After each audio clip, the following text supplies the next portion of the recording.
You are welcome to this talk, and viewers to this channel will, I'm sure, remember BRIANNE Dressing from Utah. BRIANNE, thank you so much for coming back. Oh, thanks for having me. I'm glad to be here. The first video we did, I think it's had well over 1 million views, BRIANNE, and you talked about the... I don't want to go over it again because there's no point rehearsing the level of suffering that you had and still have, but you had the most appalling, and still have the most appalling side effects from a single dose of the AstraZeneca vaccine. Now, can you please do a blatant plug for your book by waving it in front of the camera? Yeah, of course. I mean, So here's our book. Yep. Worth a shot. Yep. And you've written this with Caroline Caroline Powers? Caroline Pover. She's a fellow injured from the UK. Yeah. She's also not new to the advocacy world. She helped people in Japan after the tsunami in Tohoku. So it's kind of a remarkable combination for her. Now she's injured, and she's also advocating for vaccine injured as well. And she's an award-winning writer. So. Yep, and I've read about half of it in preparation for this, and it is it's I'm not a particularly good reader. I'm a bit dyslexic, but even I can read it, and so it is quite a straightforward read. And of course, we'll put the links if you want to obtain your copy of that. Let's maybe follow the structure of the book for this talk, BRIANNE, if that's okay. The first section is the trial. Tell us about the trial. Yeah, so the first chapter is about the clinical trial, and this, it's pretty straightforward. But if you don't know more about my story, I participated in a clinical trial for AstraZeneca here in the United States, and I got my one and only shot November 4th, 2020. And my reaction started within an hour, and it started that horrific pins and needles sensation that I still deal with every moment of every day to this day, 4 years later.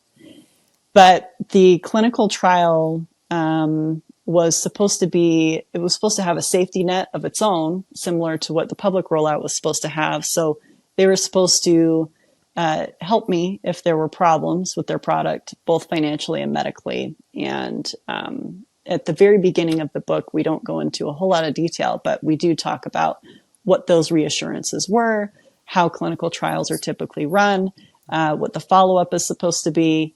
And on the face of it, it looked like it was a very clean, wonderful process. I was really excited to be part of the scientific process to help get us all out of the pandemic. And I was eager to do my part.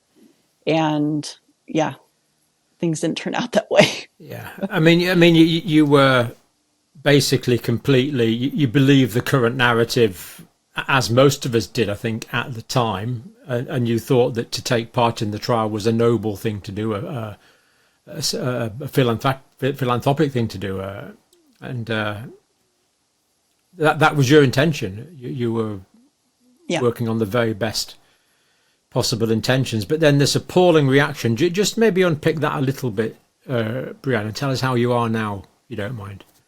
Yeah, so every day I wake up to a horrific electrical sensation surging through my body 24/7. It moves in and out from my heartbeat, and it feels like little tiny nails moving through my veins.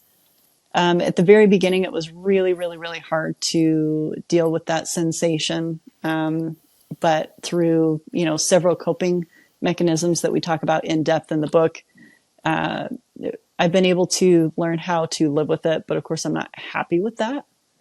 So, but I also have POTS, which is where you go from laying down to standing up, and your heart can't figure out how to get enough blood up to your brain. So your brain actually dumps a bunch of hormones down into your bloodstream to get your heart to beat faster, to make your blood vessels constrict so that blood will get up to your brain so you don't pass out.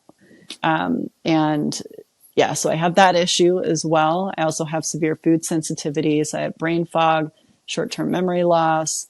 It's a whole laundry list that, ironically, it looks an awful lot like long COVID, but I had never had COVID. They did spinal taps to confirm that I had never had COVID. It was from a COVID vaccine.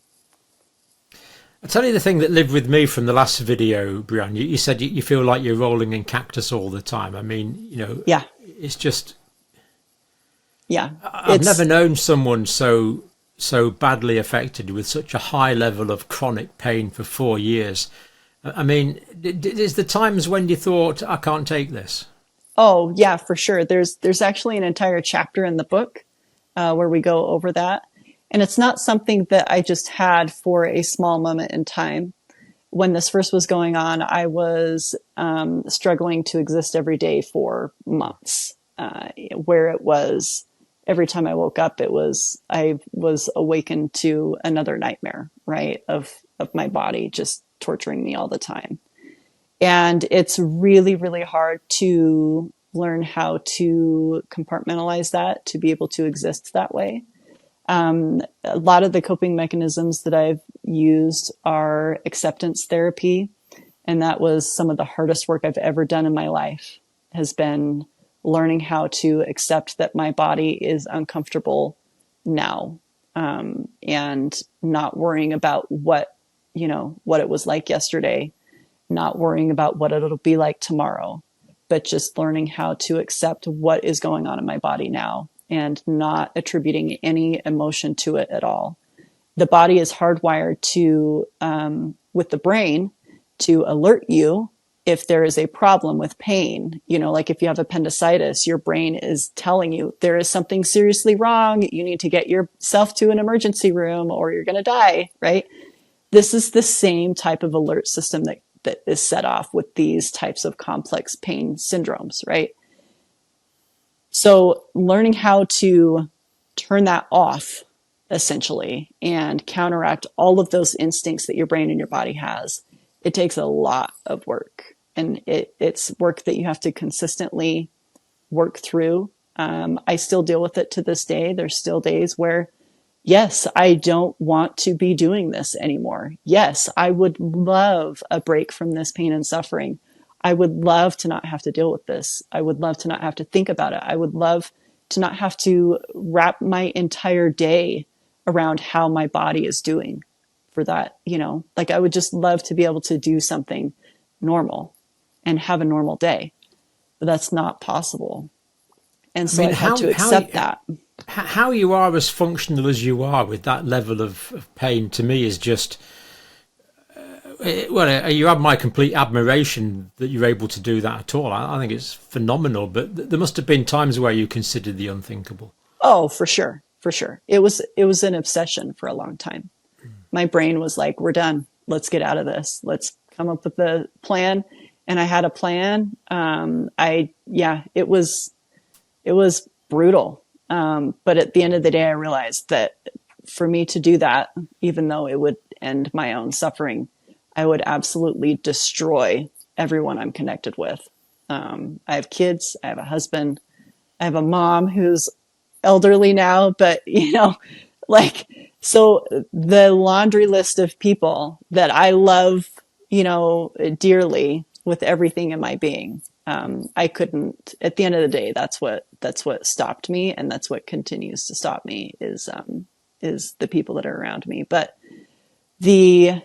and I don't want people to think that I'm at risk for that now. I'm not, I'm doing everything possible to, stay in a good headspace, but it is something that still ebbs and flows. And I still need to refine those, and put those practices to good use repeatedly.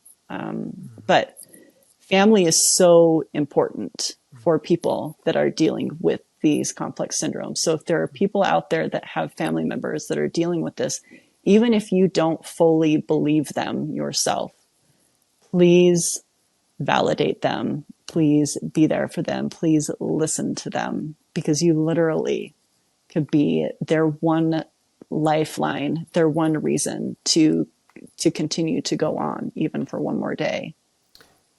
Were the doctors understanding and sympathetic and useful immediately when you first reported this? No. I was gaslit at the very beginning. To be honest, it's all in your head. You're a bit of a head case. Yeah, yes. My first diagnosis I got, there were a couple of ER doctors that were like, yeah, this is obviously a vaccine reaction, but we don't know what to do with it. But my first actual doctor, my neurologist, diagnosed me with anxiety due to the COVID vaccine. And for a lot of us, the emotional gaslighting that happens is just as horrific and traumatic as the physical pain and the physical reaction itself. It's something that it wasn't just the physical stuff that drove me into PTSD, medical PTSD, but it was actually how the medical professionals had treated me during those initial days. After I went to the National Institutes of Health and was positively diagnosed there with post-vaccine neuropathy, then all of my medical professionals changed their tune and their approach. A couple of them actually apologized to me after I got back from the NIH. I should think so too. Mm-hmm. Quite incredible. And other experts that you've come across, Brianne, have they been, what sort of experts have you come across? Experts. Well, we've worked with everything from the heads of the FDA, the top researchers at the NIH. There's researchers at Yale and Stanford, at Johns Hopkins, everywhere in between, from coast to coast. Lead researchers in Germany that are looking into this.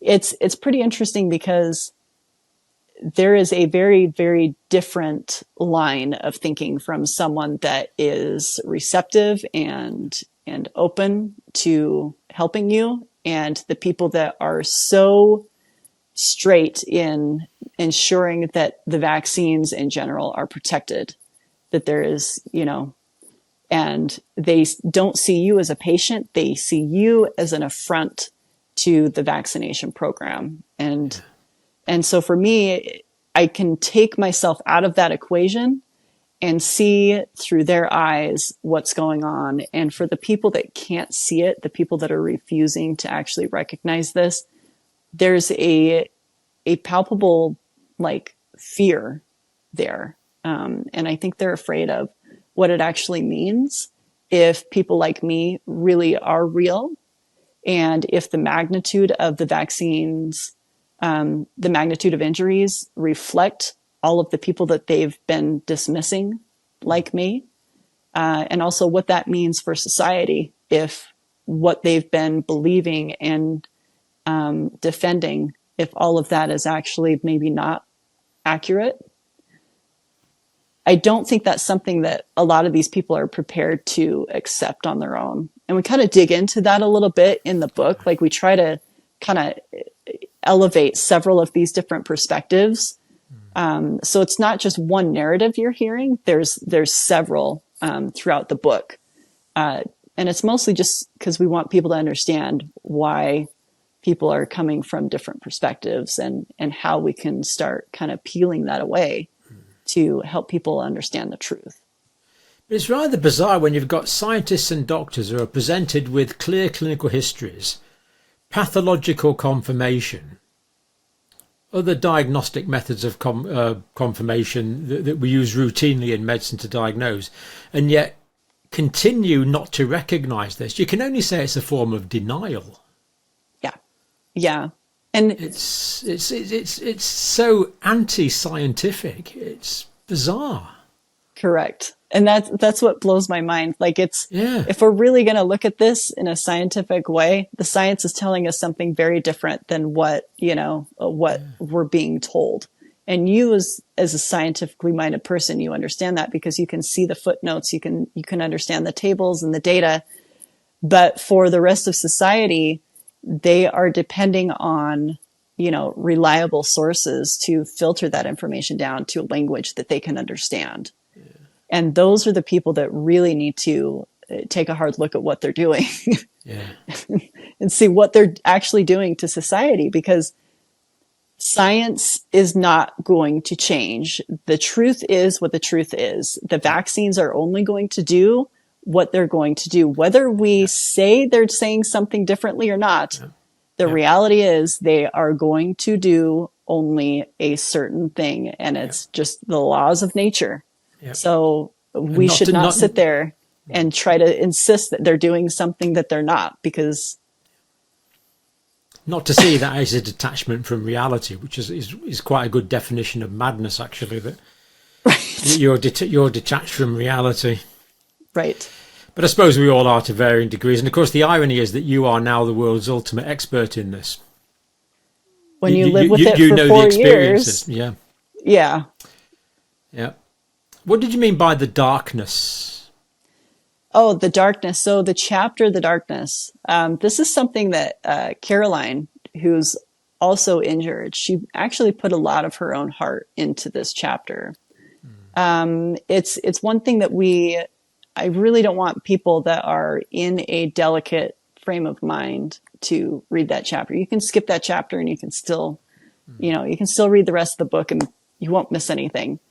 But this is where we really get honest about the full impact of the vaccines when things go wrong.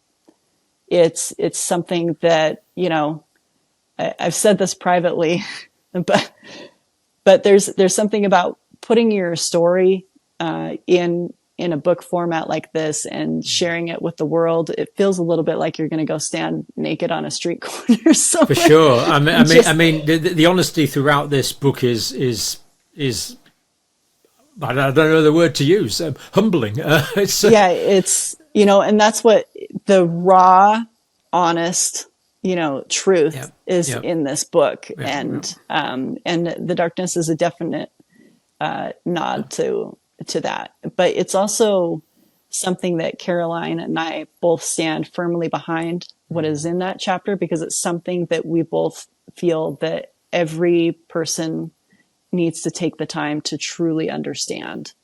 Because a lot of people, they hear, well, these vaccines work for most people and it's incredibly rare. And it's so easy to dismiss everyday people when you just think of them as a number on a spreadsheet, right? But every single number on that spreadsheet has a family. They have friends. They had lives before this. And they have lives that are waiting for them to return, right? So that's what that chapter is about. Yeah. And the others, what did you mean by the others? The others. So the others was kind of the beginning of coming out of my own self battle, my own inner battle with this. And I still rely heavily on others to this day. And some people may say it's a distraction from the pain that's going on in my body all the time, which whatever, that's fine. I'd much rather talk to people all day long, all night, if it means that I don't have to be trapped in my own body with my own sensations. But in the reality, that's where the healing truly begins. It begins actually, not just with facing our own demons, but also being able to connect with others and heal each other. And so, that's where the fun actually began. And the real work began is when we all connected and realized just how many of us that there were. And then, of course, we subsequently realized that we couldn't just sit back and wait for the solutions to come, that we had to be the solution ourselves.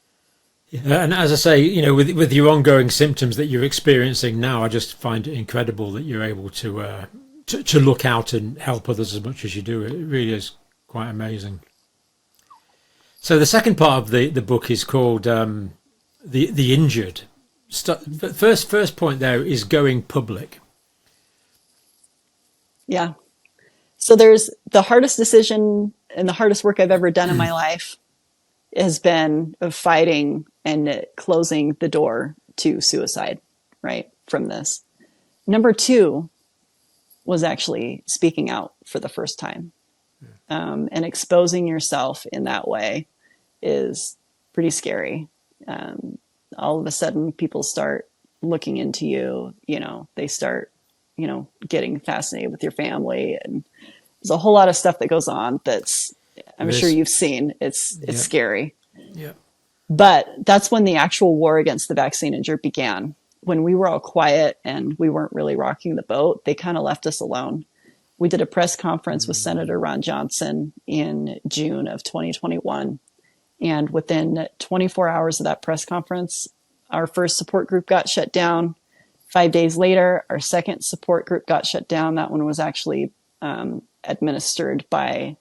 by Caroline Pover, the writer of the book. On social media, you mean? On social media, yeah. And the reason that it got shut down is because I put something up.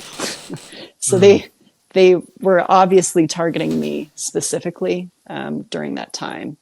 Yeah. And that's when all of a sudden you started seeing on the mainstream media anti-vaxxers and, vaccine injuries are fake. And it was a whole thing.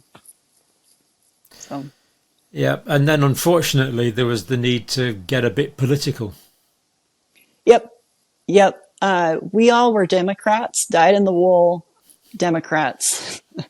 We were the first to line up and take the product that the Democrats were saying needed to be taken. And of course, then we were the first to be injured by the product. So they were the first ones that we hit up. We hit up Ted Blue, who was the head of the COVID committee. We contacted everybody on the Blue side. None of them would help us. And it became very apparent that they were not only going to ignore us, but they were going to do what they could to hide us. So we had no choice but to, start talking to anyone and everyone who would listen. I still to this day would absolutely love if anyone on the Democrat side would take this issue and run with it like they do long COVID. But the sad reality is this is not politically convenient for what they need to do to appease the drug companies. And so they're not going to touch us. Do you get a sort of feeling of being let down? Yeah, abandoned is the right word. Let down is not a strong enough word, is it? Yeah. And the idea that medicine and science, the truth of medicine and science should be politically determined.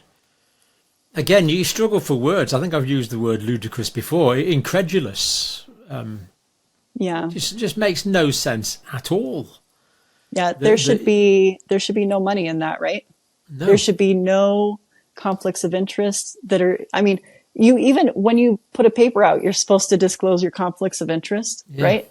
But then what is not being disclosed is the conflicts of interest that are sitting inside the wallets of every single editor-in-chief of all of the major medical journals. Yeah. It's like, so there's different places that all of this is hiding just out of sight. And once you start looking, you start finding it, right? And I'm sure you're like me. As soon as you actually started looking at it with a critical eye, I was like, oh, there's more. And it's not just like one issue over at one journal. It's not just one issue over at one medical hospital. It's not one issue in one office, over at the FDA. It's a systemic issue that really has created this public health crisis that we're seeing now with astronomical rates of chronic illness being at historic highs. We're also seeing historic highs of vaccine hesitancy in the United States. You're seeing historic highs of distrust in the federal health agencies.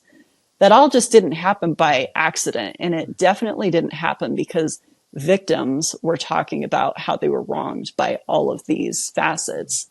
It happened because of what was going on within these organizations, within the FDA, within the medical journals, within the major hospital systems. The onion has many layers, and in 2019, early 2020, I didn't even know there was an onion. And I'm sure a lot of us are in that position, but yeah, for sure. And sadly, we're nowhere near the middle of the onion yet. It's no. Yeah, networks of things that are suboptimal in this world. Yeah, that's putting it nicely. Yep. So the censorship went on. This has been a chronic problem. The censorship, has it? Yeah, the censorship. We didn't realize how bad it was and how far up the food chain it went, but it went all the way to the White House. Yep. Stanford was being paid by the Bill Gates Foundation to do a project called the Virality Project, which tracked everything that could sway public opinion on COVID vaccination. And my name ended up in these reports that they were sending to the White House twice. The White House would then take those reports and direct social media companies to censor content that was not favorable.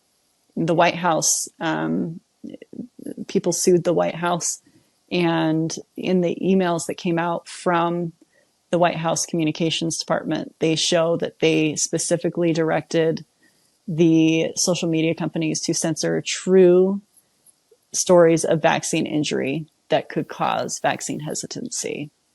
And again, in the past, you imagine the executive is up there standing for the rights of the American citizen. Yeah, defending the Constitution. Yeah. Freedom of speech is a cornerstone to American society. Mockery of the whole thing. Yeah, yeah. And that's actually why we are suing the Biden administration and Stanford for violating our First Amendment rights, freedom of speech and freedom to assemble. And these are two constitutional rights that are very unique to the United States. I wish we had it in this country. Yeah. Really, I wish we did. Yeah, it's not going well over there. It's not. So, yeah, and so that's on this side of the pond. I'm going to do everything I can to protect that constitutional right for everyone. Everyone that comes after me, everyone, you know, that could end up being a scientist that would see the truth and want to talk truth, you know. So the science is a quest to understand the nature of reality. Yep. Or it should be. So you went to Washington, Brianne? A few times. Who did you see? We've been to Washington several times a year since this started. When I was at the National Institutes of Health the first time, we went and visited Senator Mike Lee, who's my home senator. We sat down at the very end of the day, and I'm not sure if we put this one in the book, but the staff lined up this huge conference table, and I'm sitting there in my hospital pajamas, and they're like, "Okay, you got 15 minutes, go." And so I just took a deep breath and, all right, here we go. I told them everything up until that point. I told them about the clinical trials. I told them about the secret study going on at the NIH, which was why I was in Washington, D.C. I told them about the suicides, especially the first suicide that we detail in the book of my good friend, and the impact that had on our community and the importance of talking about that serious part of this illness. And they all, before I knew it, we had all been in the office for an hour and a half, and every single one of them was crying. And Senator Mike Lee was telling me this is exactly why we're doing what we're doing. Why we do what we do here in Washington is to try to help everyday people like yourself. He teamed up with Senator Ron Johnson. They started going after the FDA and the NIH and the CDC. And ever since, we've just been pounding down those doors. We met with Peter Marks, who's the head of biologics at the FDA. We still go toe to toe with him sometimes, although it's all been, completely useless. He's acknowledged that the vaccine injuries are happening privately multiple times to us without question. But then, of course, publicly, they're not saying anything. And then the National Institutes of Health, they asked us not to talk about the study when we were there. And they too acknowledge that these are COVID vaccine injuries and they're concerning and they need to be, addressed, but then nothing is said publicly. And so it's not like we just had injuries and then sat in a corner. I mean, we saw what was going on within the health agencies firsthand. We had a front row seat to the corruption and everything that came after, the cover up. So Jay Bhattacharya, for example, is going to the NIH. RFK is in charge of health overall. How optimistic are you for improved transparency, improved understanding, improved acknowledgements, apologies, compensation, anything that the truth could bring? Let's just say we've spent the last 4 years screaming from outside of the building up to the 18th floor. Yes. And now we may actually be able to go inside the building and have our voices be heard. I'm being cautiously optimistic because I understand how bureaucracy works. and how many different links in the chain need to work together for any effective reform to happen. Yeah. The top of my to-do list obviously would be compensation reform, since the U.S. federal government's only paid $470,000 total for COVID vaccine injuries. Us at React 19, is this for everyone in the entire country? The entire country, and less than $500,000 for everyone in the entire country. Yes, 370,000 of that went to one person for a death benefit, which I personally don't think 300,000 for a death benefit is even close to what it should be. And then the rest of the country shared out $100,000 between all of them. Less than 100,000 between the rest of them, yeah. And so React 19 speaks for itself, doesn't it? Exactly. Yeah, so React 19, we've issued $900,000 to 128 people so far in the United States. From charitable donations. From charitable donations, which, by the way... Well done. Thank you. So, by the way, all the proceeds of the book, they go to the charity that funds the care fund. So React 19 and UKCD Family, which is our partner organization in the UK that Caroline is a member of. So it's a good cause, but yeah, so I'm super hopeful that Kennedy will be able to go in and really start just showing the data. I think that's really where he needs to start. It doesn't need to be anything elaborate or extreme. It just needs to be like, okay, here's the data. Scientists, look at it. Tell us what you find. Tell us what you don't find. Are these things effective? Are they not? What are the shortcomings? And then from there we go, okay, here's the harms. How do we make these products safer? You know, we've made this so complicated. Yeah.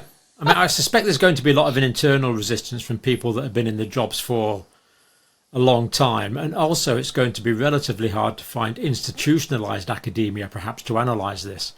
Yes, because of the compromise of institutionalized academia. But we have, thankfully, and I must know about, one of the good things about this, I must know about 20 or 30 of the world's leading doctors and scientists now who are well capable of analysing this information and will be more than happy to do so and will give us honest but yet valid assessments of the data. Yeah. And I'm hoping that at the end of the day, we're all a little bit wrong. I'm hoping that the data proves, is surprising for everybody in some way. That, maybe the people that are like, these things are, killing everybody on the planet, we're all going to die. Maybe they'll go, okay, well, maybe the rate of incidence is not quite what I thought. And then on the other side, I know that the other guys are going to be wrong. But I'm hoping that the data has an opportunity to speak for itself. Yeah. Because the data is going to speak the inconvenient truth. However bad the news, we want to be in contact with reality. Yes. And then at least we can prepare for it. If I'm likely to get a turbo cancer in the next 5 years, I'd kind of like to know about that. Right. Yes, exactly. It doesn't have to be this hard. No. And people are intelligent. Adults in the UK, in the US, Australia, wherever. They're intelligent. They are capable of handling some hard news, right? Yeah. And they deserve that. To have a bit of time to come to terms with your own mortality is good as well. Exactly. We're entitled to that. We are. And for the rest of us, I think it's good for us to open up the books and start looking at some solutions, right? Because it doesn't, as long as we're hiding it, then we can't find the solution. If we actually look at the problem, then we can start working towards a solution and we can save more lives that way. Yeah. You only get towards the solution by asking the correct questions. And at the moment, we can't answer even the most... We've got many correct questions, but we can't even answer the most basic of them because of this ludicrous culture of secrecy. Well, you can't even have like a facial expression on your face that goes, wait, that doesn't sound quite right. No. Even if you do that, then people look at you like you're, a menace to society. Yeah. And corporate groups and governments have admitted they have the data. Right. Yes. So we've got it, but I tell you what, you hoi polloi, you riffraff, you plebs out there, you're not getting it. Yeah. It's just it's supposed to be a democracy. It's just We've got a lot of work to do. Again, mockery is not a strong enough word. It's You're correct. Kennedy's got a lot of work to do. Bhattacharya's got a lot of work to do. Oh, yeah. I am thrilled to see what they're going to be able to accomplish. Yeah. And I'm sure you will agree with me that they have our full support. Absolutely. So absolutely. And proper science has our full support, because people like Jay Bhattacharya and RFK wouldn't say I am the science, but they would say, let's find out what the heck the science says. Exactly. Yeah. Anyway, you went global, Brianne. What's that involved? You are a bit of went global. You are known now, unfortunately. Yeah, So we went from a little press conference with Senator Ron Johnson in Wisconsin in 2021 to, making ending up in mainstream news in the UK, Australia. I've seen a couple of pieces in Japan. Even my husband ended up on a news piece in Japan. But on the bigger scale, what that means is that the injured community has gone global. So there's over 20 organizations that were all founded by people that were harmed by the COVID vaccine, who are advocating for others that were injured by the COVID vaccines. And we've all found each other. We've come up with a central code of ethics, so to speak, on what we're fighting for, what our messaging is, and who we want to help first and foremost, which is obviously the people that are harmed. And we want to speak truth to power. And together, all of these countries in this collaboration are stronger. It's called the Global Vaccine Injury Network. And we'll put the links to all of these in the description. Yeah, it's pretty interesting. A couple of the board members, it's like a rocket scientist from Australia, and there's biologists from Germany. There's a couple of us from the US. We've got a team from Japan, Switzerland, Ireland, Italy. It's crazy because none of us actually knew each other before this happened. Yeah. And we all get together and realize we all have the same constellation of symptoms, similar timeline. Governments are doing the same thing to all of us. The drug companies are doing the same thing to all of us. So our missions are very united. And we've learned that sticking together and working on with what we have in common and working together has made us incredibly strong. So, I mean, 4 years ago, if I heard someone saying, of course, this is an international conspiracy, I'd think they're a head case conspiracy theorist. But this is an international conspiracy. Yeah. Because it's exactly the same denial in all of the countries, all at the same time. What else could we call it? Yeah. And two other great things that I think have come out, that people who did think they were suffering alone now, to what people like you've done and Kyle Warner's done, people realise they're not alone. Yep. And that is so important. And also the other big thing, recognising the suffering that's occurred and the damage that's occurred, but also stop doing that which is harmful to prevent more pathology coming in the future. Also tremendously important. It's just not being, the message isn't getting through at the moment. Yeah. When you're digging yourself into a hole, you stop digging, but we're still digging, unfortunately. Exactly. Although not with AstraZeneca specifically, but with other preparations. Oh, we're going to keep digging at AstraZeneca. And other preparations have got question marks over them, as we sadly know. Yep. Part 3 of the book, Brianne, the injustice. So the first chapter was finding allies. I think you've alluded to that already, but maybe just how has that? Has that been all very, very helpful? Presumably. Yeah, it's been incredible to find the groups. That some of these organizations have been hiding in plain sight for decades, right? But they were all just so heavily discredited by what we thought were trusted sources that we didn't even bother to look. Yeah, correct. Like there's a documentary that's controversial, so I won't say the name because it'll get cut off YouTube. But the first time I watched it was after my injury, And I knew that it existed before my injury, but I was told it was an anti-vax film. Well, I watched this film and I couldn't even make it 20 minutes into it before I was in tears, completely flabbergasted, because the reaction of the child was almost identical to my own. And I was like, this film was out long before my own injury. And I didn't even bother to look because my trusted sources told me that it was a conspiracy. But in reality, that conspiracy turned into my own truth several years later. Yep, and what you've just said is an experience shared by tens of millions of us around the world. Right. Maybe not hundreds of millions. A lot of people still do accept the mainstream vested interest narrative, but tens of millions of people have realised that it's things aren't where we'd like them to be. Yeah. Have you become a bit of a scientist as well? I think finding the science. Yeah. So we've tried to publish several papers with really high quality researchers. We're still pushing that, right? It's been crazy to see the bureaucracy at work within science. I had no idea. When I signed up for a clinical trial, offering my body to science and to what I thought was a noble cause, that what I really was doing was offering my body up to a propaganda machine.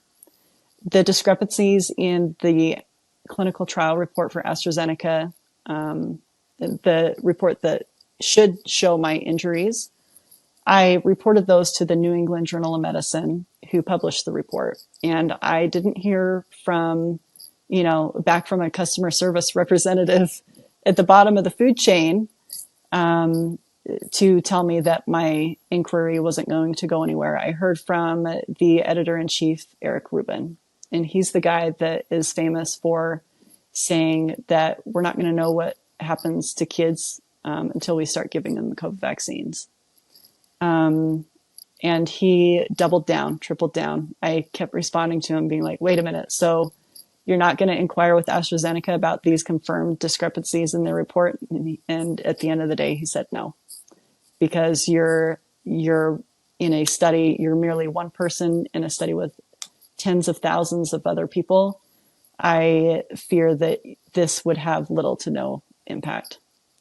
So that was just the first. Then we started doing research at the NIH. We started doing research with several really high quality researchers at Mayo, and they tried to get their work published. They couldn't get their work published. We started working with Yale. They tried to get their work published. They couldn't get their work published either. This isn't just some, one-off, right? It's a systemic issue. There was a paper that was submitted from really good quality researchers, me and another person at React 19 who's injured, Dr. Denise Hertz. She's an injured gastroenterologist. We were co-authors on the paper. The journal rejected the paper, citing my name and her name specifically as the reasons why they were not going to publish the paper. So, but with all that said, I still am pounding down those doors. I am still doing everything I can to push credible, really good data into the medical lit. It needs to be there. It needs to be in Nature. It needs to be in the New England Journal of Medicine. It needs to be sitting at BMJ. It needs to be sitting in Vaccine. And so at React 19, we're pushing that with a study that we're actually putting the manuscript together now that will characterize COVID vaccines adverse events. So, well, do let us know when that's available. We'd love to unpack that in detail, Brianne, if you're happy with that. Financial implications, the money. The money's big, right? So the drug company offered me 2 settlements. One was for $590. $590. $590. 590. And not 590,000, 590. 90, yes. Yeah. $10 more than 580. Yeah, so And I just have to laugh because it's so insulting and upsetting, right? So it's beyond insulting. It's yeah. Well, I've run out of words, I'm afraid. It's just like preposterous. I was fighting for my life at this point when we got that offer through. And so my husband was like, I hope there's a couple zeros missing there. And they said, no, this is what we're ready to offer you. And he said, don't send us that.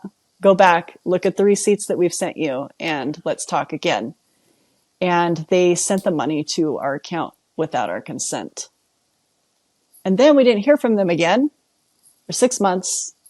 A news story ran, and this was in November, December of 2021, 6 months after that initial offer. And the only reason we got that second offer is because a news story ran, and they asked AstraZeneca for a statement, and AstraZeneca wanted to be able to tell them, oh yes, we're working with her on working on a settlement. So either right after they got off the phone with her or while they were talking to her, they sent me a sloppily written settlement offer for $1,200. They spelled my name wrong.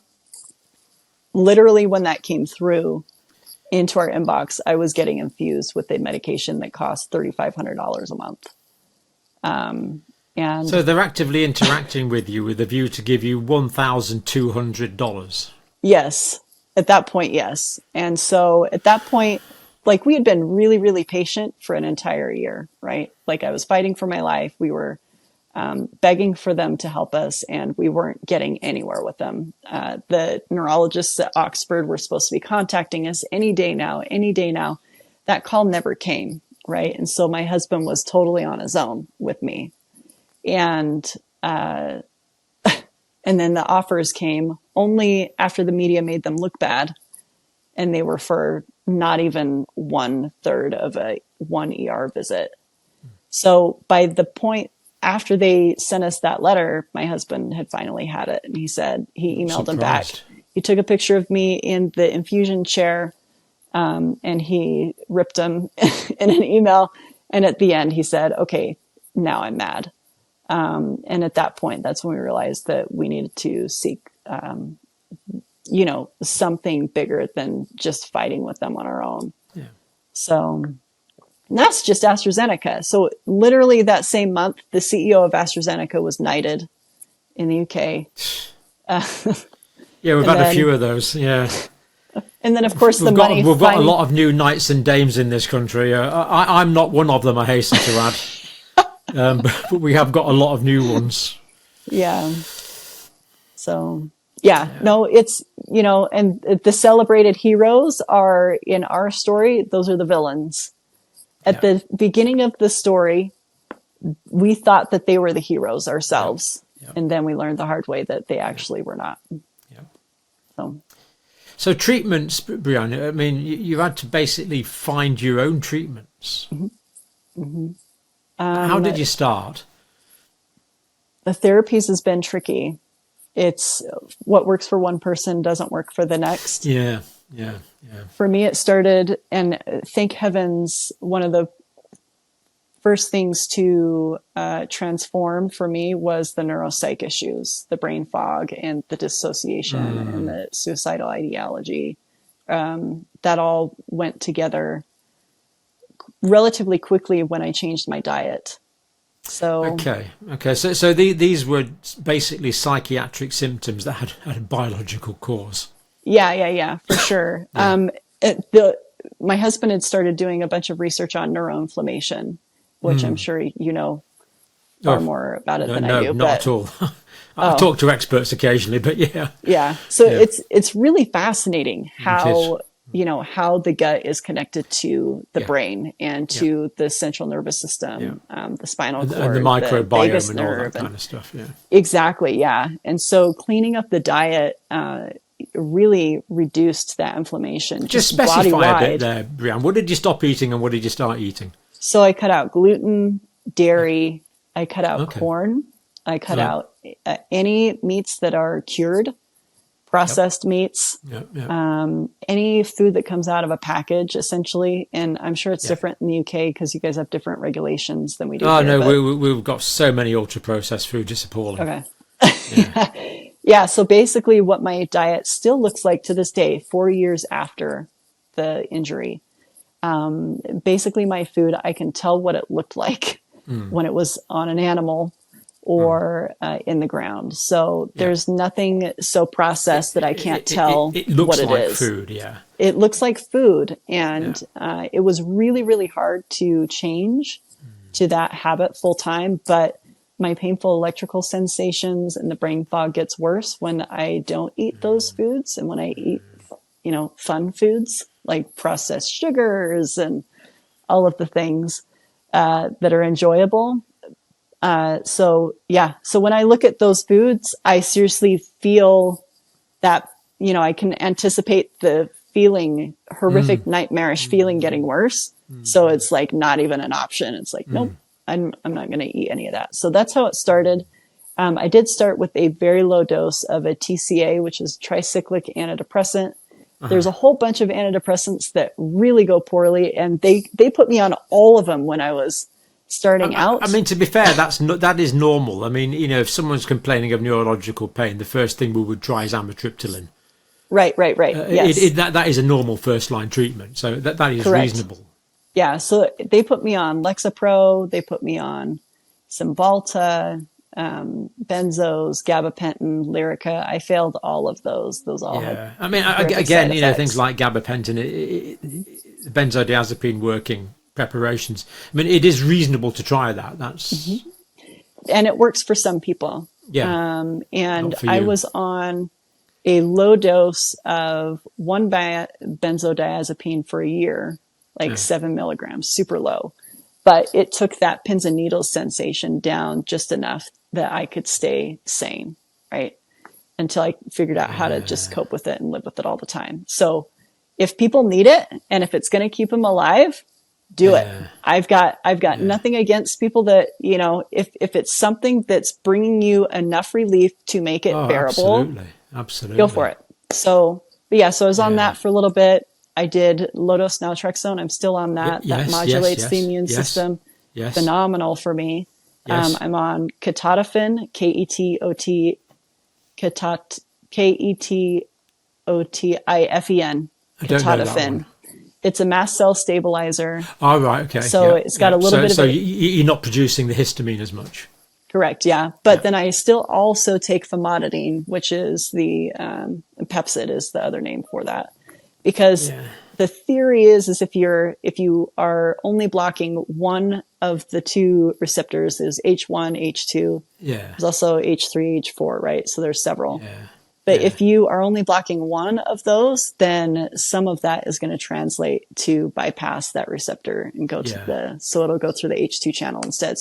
So for me, I've always had to do famotidine and ketotifen. Yeah. Famotidine actually helps my painful prickling sensation as much as anything else. Everyone keeps thinking it's a GI thing. It's not. It's useful for neuro stuff. Yeah. And so, I'm on cromolyn, which is another mast cell stabilizer.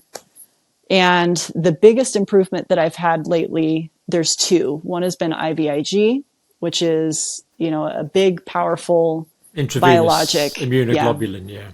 Yeah. So it basically dilutes your own malfunctioning immune cells with healthy immune cells. So it wears off.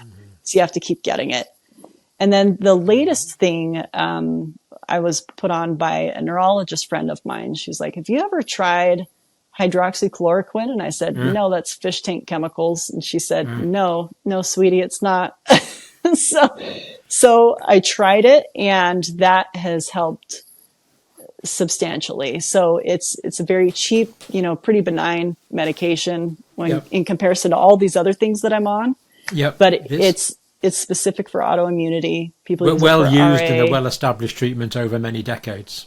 Yes, and I'm so glad that she circled back around and got me to try it. I do want to say I have tried multiples of these drugs in different formats early on during what I call the acute phase, where everything was out of control.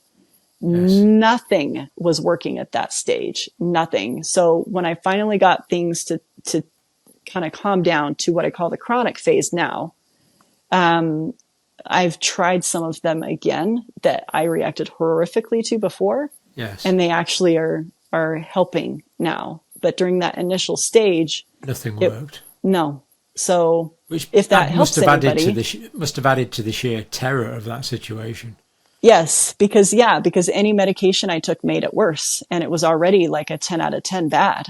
And so I understand people that are still in that situation and they feel like they've tried everything. Sometimes the body chemistry just needs to change a little bit.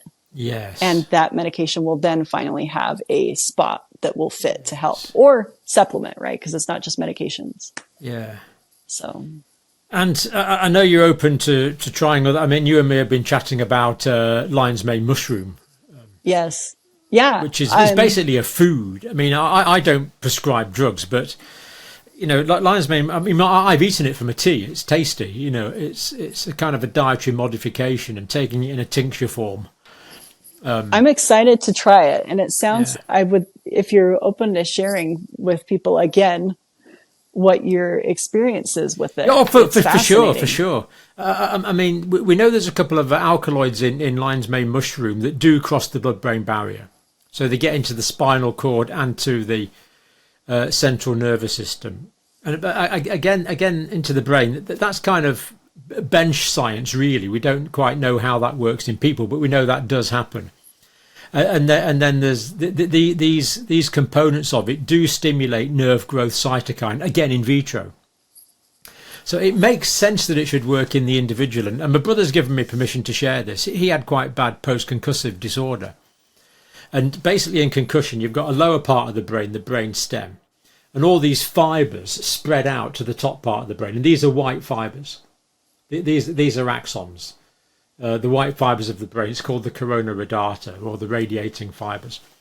And he got a benefit from lion's mane mushroom after his post-concussive disorder. Within a week or two, and within a couple of months, he was significantly better. Now, not good enough to go back to work. He still, he was a senior academic, but he could cook a meal. He could, drive around. He could do basic family things again, and that was an impressive improvement. Then he kind of plateaued after that. Now, your symptoms, it appears to me, are mostly peripheral nervous system. So, to what degree a preparation that does seem to have a central nervous system effect is going to stimulate axonal nerve fiber dendritic regeneration in the peripheral nervous system, I don't know, and I don't think you know. But given that you modified your diet before with such good effect, and when we're talking about eating a fungus, I kind of see that as a dietary modification rather than a pharmaceutical intervention. I think it's fair to give people that information and let them think about that for themselves. I mean, I can't prescribe it. I don't know individual circumstances, but thinking about dietary modification is certainly a reasonable principle, and you've demonstrated that in your own treatment. So, yeah, I'm excited to try it. Yeah, I mean, to talk to your neurologist about it, make sure they're happy with it. But and it's hard to see how there would be a contraindication, but make sure there's not. And to me, these things are about risk-benefit analysis. If you've got something that's pretty safe, that's proven, maybe a repurposed drug. Hydroxychloroquine has been used for decades. Mm-hmm. I've talked to senior doctors who've been using this for years and years and years and years. I mean, the whole chloroquine group of drugs for malaria, these are well known. Mm-hmm. Other drugs which can be repurposed, where the toxicology is well known, the risks of these things is very low. And I suppose you could say when you change your diet, there was a risk that lack of hamburgers or processed packet food could have made this worse, but it didn't. Right. You actually kind of experimented with your diet, and it has made things more bearable. So, yeah, it's there's a lot of interesting tricks out there. I'm sure we're missing. Yeah, I think it's fascinating. It would be nice if we could is. get, Bhattacharya at the NIH to come up with a way that To we actually can do some pool. proper trials on it. Yeah, But, I mean, we pool wouldn't this even need information. Yeah. I mean, if we just started collecting data prospectively, well, here we are today, December 2024. Let's start collecting data now and accumulating data on this. But of course, there's no money in mushrooms. No. Or not much money in mushrooms. I think that it could transform that really fast, though, if there's some proven data there. I mean, mushroom therapy, of course. I stress these are not psilocybin type mushrooms, but the psilocybin type mushrooms, there is quite a lot of research going on into those now, and I don't pretend to know anything about that, and we certainly don't advocate them. But it's fascinating. Completely new approaches. Yeah. Now, the last chapter, I didn't understand your heading here, but you talk about finding healing. I'm struggling to say, you talk about finding healing, but you're still suffering these physical symptoms. Yeah. I don't get how you die. You sense my confusion. Yeah, there's only one way to live. There's many ways to die with this syndrome. If you're choosing to live, you've got to choose to find healing. And it doesn't mean that you need to obsess about it. It doesn't mean that needs to take your life over. It doesn't mean it also doesn't mean that if you feel like you're not healing, that you can't also live. So the finding healing chapter, there's a lot of little really good nuggets of wisdom that Caroline dropped in there, to help people with this condition. Because it's really a balancing act. It's that, we're walking the tightest tightrope I ever could have imagined, for anything, right? Because you're managing a chronic illness. You're trying to fight for your life literally every day. You're trying to make sure that you keep the momentum going to find those solutions. Because if we all just give up and sit on our couches and just don't do anything about our conditions, we're never going to find the solutions. But I do genuinely still believe that the solutions and the healing are within us, that we will find those, but we just have to keep looking. Once one of us figures it out, we'll be able to get, other people better. And some of those solutions are popping up in the groups for different types of syndromes, right? And so we just all need to keep working together and building each other up and collaborating with each other, and pushing to find what those are. But with all that said, healing does not actually, like for me, it didn't start with food. It didn't start with medications. It started here, and it started here.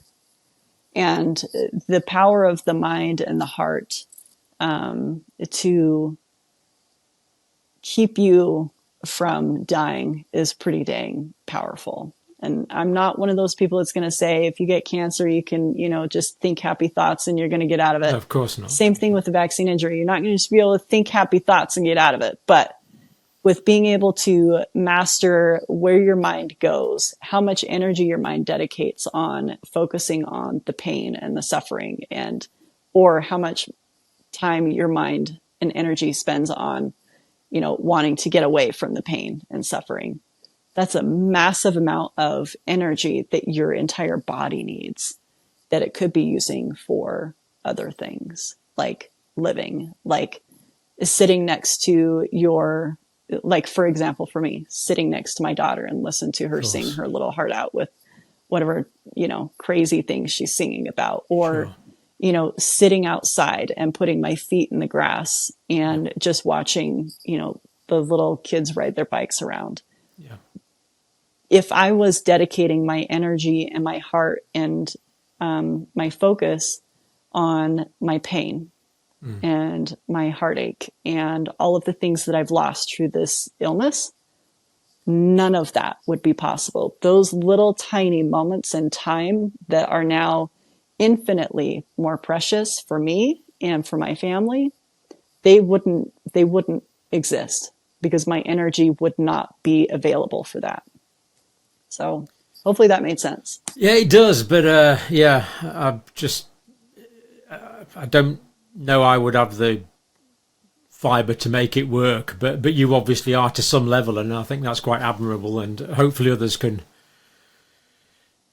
learn from it. And the body does have, the body and the mind have amazing regenerative properties. And I am hopeful. We've found treatments for hideous things in the past. I think the slight complication here that you have mentioned already, Brianne, is the bespoke nature of it. Things that you might get some things that work for everyone, but I think everyone's probably going to have to fine tune their own lifestyle to get their own optimum kind of outcomes. But, yeah, and but with hard time, we will learn general principles. We will, and it's hard. It's really scary to look at that and go, wait, this may make me feel like I'm going to die for 48 hours if I take this pill. Well, that doesn't sound very fun. But then on the other end, it's like, yeah, but you could feel quite a bit better if it actually works. So it's hard. It certainly is. It certainly is. Yeah. Brianne, I've been following you for a couple of years now. Millions of other, probably more than 1 million others are doing this. Well, we know more than 1 million people watched the last video. So go out, buy the book, learn about the experience, partly funding the Vaccine Injured as well. And if you send us all the links you'd like to go on, Brianne, underneath, we'll post all those. Great. Yeah, I will. And people can click away and learn more. As always, humbling experience, Brianne. Thank you really so much for sharing your suffering. It's a noble thing to do. Thank you. Oh, anytime. I love talking with you. So thank you. Thank you. Thank you.